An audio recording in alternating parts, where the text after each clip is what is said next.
All right, let me show you how to use the slide hammer dent puller on a very big dent that you see here. So we have a fairly large dent. Just put a big circle around it so we can easily see it. Now, we want to make sure we get the right dent puller tab. But this one's a little too big, so I'm going to choose a smaller one. Put a little bit of hot glue right here in the center like before.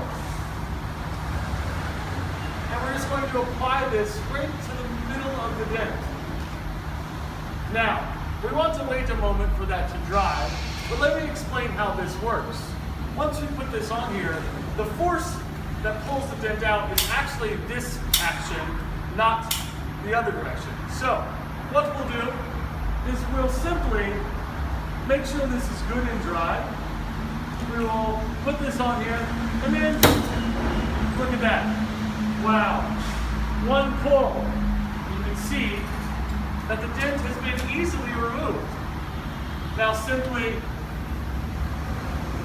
use the tools provided for you to quickly and easily just remove the dent puller tab. There you go. Okay. Aha. Nice and easy. Clean that up. And wow, you can see the dent is completely gone. Nice, easy, fast, very useful tool.